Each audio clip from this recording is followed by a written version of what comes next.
After my father's funeral, the entire hall was filled with laughter from everyone. Looking back, it might have been a bit inappropriate. Still, my sister-in-law's remarks were so absurd that no one could help but laugh. Then, one of the relatives approached my sister-in-law and provoked her. "You really don't understand anything, do you?" Hearing this, my sister-in-law was stunned. It seemed she still didn't grasp how grand her misunderstanding was. "Then I'll tell her that the reality is far harsher and different from the ideal world she's picturing. My name is Sarah Johnson, 29 years old. In the last few years, my mother and brother passed away one after the other. First, my mother died from illness, and soon after, my brother Michael was killed in a traffic accident. Michael, 7 years older than me, has always adored me since I was little. About 10 years ago, Michael got married and left home. I was really lonely at that time. But at that time, my mother was still healthy, and Michael would regularly visit home. So I was satisfied with just that. The only problem was his wife. His wife, Emily, was unfriendly and indifferent to everyone. I still don't understand why my kind brother chose such a woman as his wife. Even when she came to our house, she wouldn't do anything. Just sulk and play with her smartphone all the time, refusing to communicate with any family member. My father and mother were also troubled by Emily's behavior. No matter how much we tried to talk to her, Emily wouldn't respond properly. Emily and I once had this exchange. "Emily, your birthday is coming up soon, isn't it?" "Huh. So what?"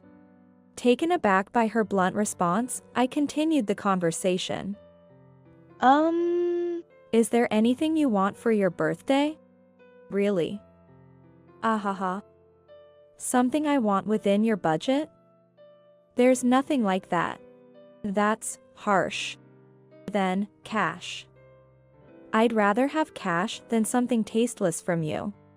"Oh, but not like $100, start from at least $500, then I'll accept it." I was disillusioned with Emily's response. Michael was even more worried that brother had really chosen such a person for his wife. Perhaps Emily, who was indifferent in front of us, was a good wife in front of Michael. He always seemed happy and was overjoyed, shedding tears when Emily gave birth to a boy. My nephew, Rick, who looks just like Michael, is a sweet boy. Both my parents and I cherished Rick very much. However, when Emily came to our home, she disliked even letting us touch Rick. When Rick was 3 years old, this happened. Just my speaking to Rick seemed to infuriate Emily. With a demonic expression, she glared at me. "What are you doing? Don't touch Rick." "What?" "Emily, I'm not doing anything. I only came because Michael said he wanted to visit home occasionally. Not so you can get cozy with Rick." "Cozy? I just wanted to be friendly with my nephew. I don't care what you think. Rick is my son, so don't touch him casually." Even Michael had to say, "Calm down," to Emily's intensity, but she continued glaring at me afterward. And it wasn't just me. Both my father and mother tried to play with Rick, but Emily wouldn't allow it. The only time Emily didn't glare at us was when we tried to give Rick some pocket money. During occasions like Christmas holiday, when we gave Rick some money, she'd say, "Rick, go get it, hurry," with a smile she didn't show at other times. Her blatantly obvious attitude was certainly not pleasant. Even so, Rick remains a beloved nephew to me and a precious grandson to my father and mother. Rick himself was not at fault, so we regularly gave him pocket money. But this habit gradually decreased after my mother passed away. Originally, it was my mother who always welcomed Michael and Emily instead of my father, who was not very talkative. After my mother's death, my father became even less talkative than before. Perhaps seeing my father like that was difficult, as Michael's visits to our home also decreased. Then, my brother had a traffic accident. Since my mother's death, He rarely spoke with my father and me, and then he was gone forever. My brother's death seemed to have greatly changed Emily's life.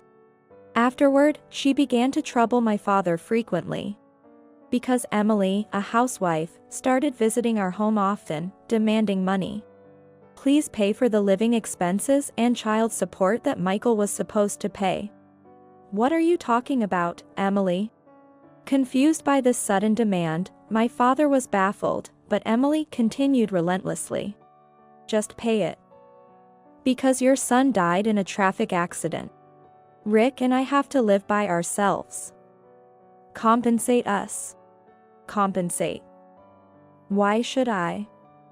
Didn't my son do everything for the two of you until now? No, I don't need that anymore. Just pay the living expenses from now on.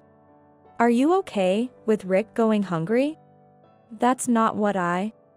If you don't pay, Rick and I won't be able to survive. Michael must be sad about this in the afterlife, don't you think? Emily persisted in her almost threatening demeanor towards my father. Hearing Emily's exchange with my father, I was boiling with anger. Unable to stay silent, I somehow managed to speak to Emily calmly. Emily, that's a bit too much to say. Shut up. What are you, a little sister, interfering for? Using our deceased brother to extort money from Dad. Michael must have saved properly. The insurance money was paid out too, right? Please use that. Oh, that's long gone. What? I bought what I wanted, went on trips, you know. And after buying a car, it was all gone. Just like that? You can't be serious. That's unbelievable. It seemed Emily had completely spent all the assets Michael left behind. Michael always said, I have to make sure the family isn't in trouble in case something happens to me. Given his kind and serious nature, he must have saved for unexpected times. Moreover, he died in a traffic accident. The insurance payout must have been significant. Yet, Emily spent it all to satisfy her own desires. Learning this fact, I completely despised Emily. How could she? Michael had not been gone long, and she has a child, Rick. To spend all the money on her desire, then turn to Dad for more when it runs out. This was unthinkable. As much as I regretted it, I couldn't see Emily as family anymore. From then on, I stopped trying to understand her. Losing her husband suddenly and having to live with a young son must have been hard for Emily. But that doesn't excuse everything. I couldn't accept Emily's actions and words that disregarded Michael. However, my father was much kinder.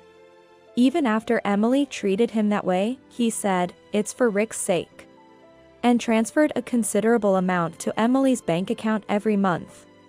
Emily never once came to thank him. Nearly 2 years have passed since my brother's death. Rick turned 6 and started first grade this year. I haven't seen Rick or Emily in over a year, but we didn't have the luxury to think about them. That's because we learned at the end of the year that Dad was ill and received a terminal diagnosis. Dad always had a chronic illness, but we thought it was under control in recent years. However, losing Mom and my brother, along with the stress from Emily, must have worn him down. He lost his appetite and became thinner. The doctor gave him 3 months. Despite his own hardships, my gentle father always said to me, "Sarah, after I'm gone, do as you please. Rivu freely." No, Dad. Don't talk about such unlucky things. Don't worry about Rick or do anything for Emily. Sarah, live the way you want. Dad. It's been 2 years. Emily is probably living as she pleases. After I'm gone, she should be independent. If you say so, Dad, I think that's best. My father had his own life to live, not an easy one. He always made sure to send money to Emily every month. He passed away a month before his predicted time. When we informed of Dad's death, distant relatives came, but not a word from Emily. She didn't even attend the funeral, claiming she was busy. This behavior led to criticism from all relatives. After the funeral, we had a meal with the relatives, and the topic was mostly about Emily. Not even coming to the funeral for her father-in-law. That unsociable girl, right? She ignored me when I met her once. Really?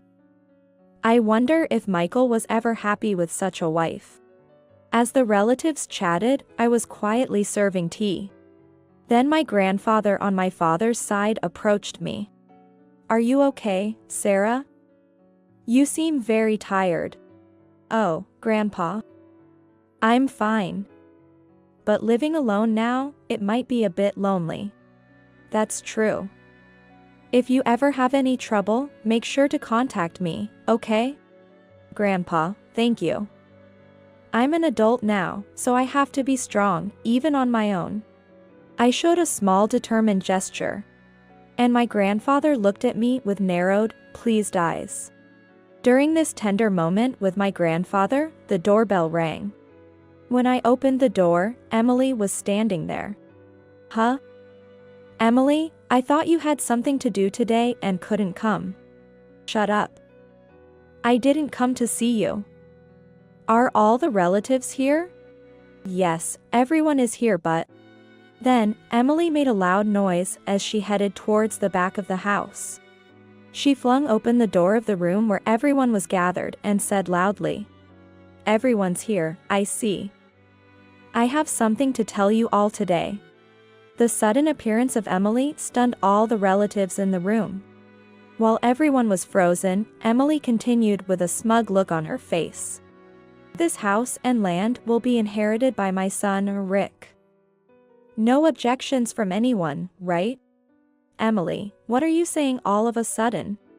A spinster like you with no husband or children should keep her mouth shut.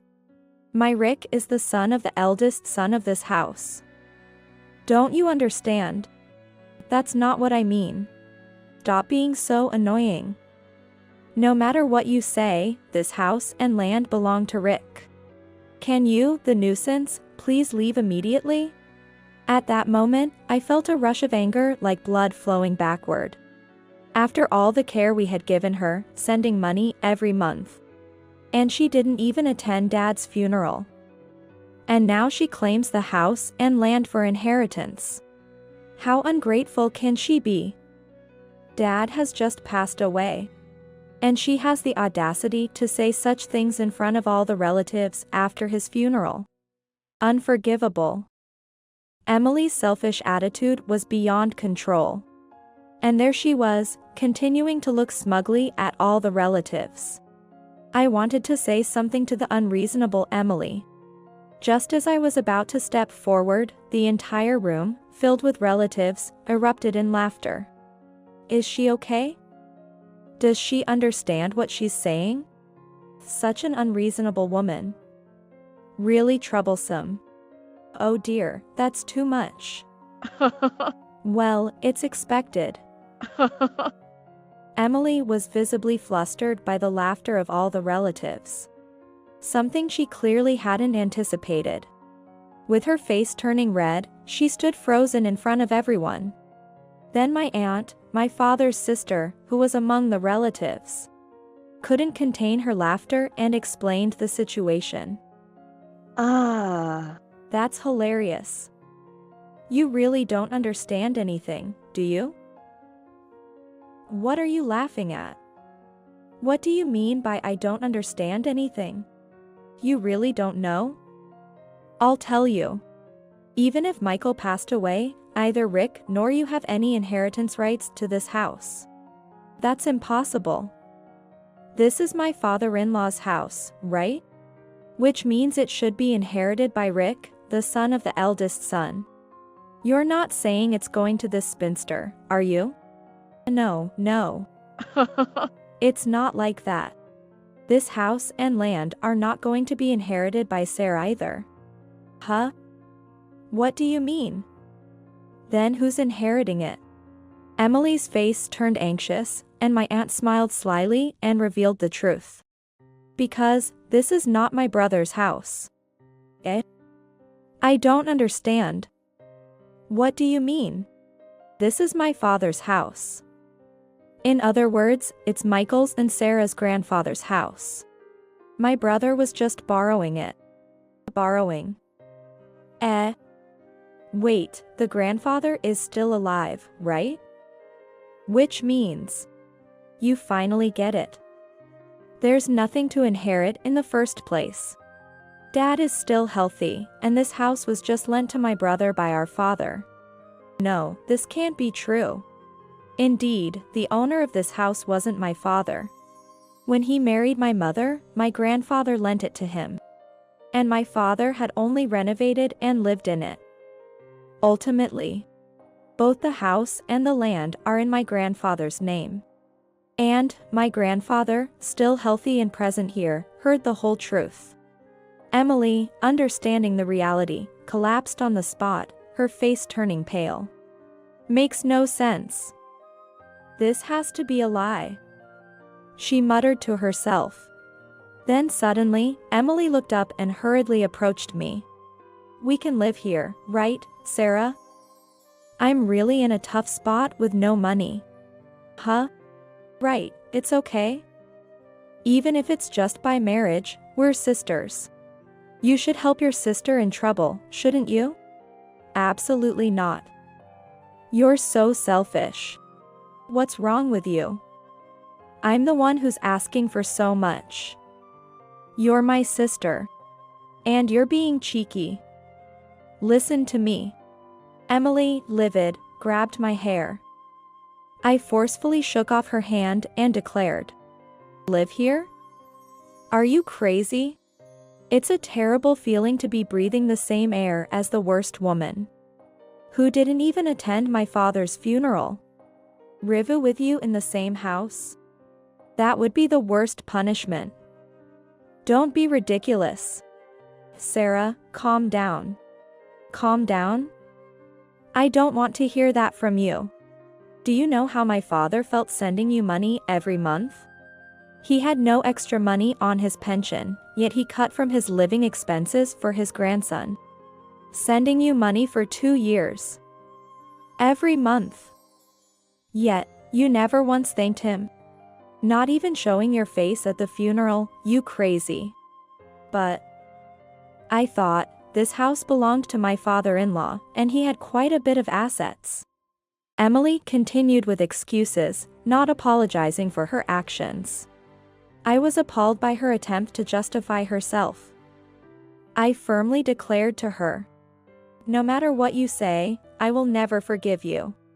Of course, living together is out of the question. I'll have nothing to do with you. You never cared for my father or brother, treating them like cash cows. You better regret your actions. Get out of here. I don't want to see your face ever again. Shaken by my yelling, Emily flinched, unable to withstand my anger and the glares of all the relatives. She fled through the front door. I don't know what became of her after that. I feel sorry for my nephew Rick, but there's no sympathy left for Emily. Now, all I can hope is that Emily reflects on her actions and pays respects to my father and brother. Afterward, I returned the house to my grandfather and started living alone in an apartment near my company. The house, filled with memories of my parents and brother, was too big for me alone. After I moved out, my grandfather put it up for sale, and it was soon purchased. My grandfather said, thanks to how beautifully you all kept it, it was sold with a good price. He even transferred a part of the sale proceeds to my account. Life is unpredictable. This experience has made me decide to cherish my family and relatives. I'm reminded daily of the support I receive from those around me and intend to live my life gratefully.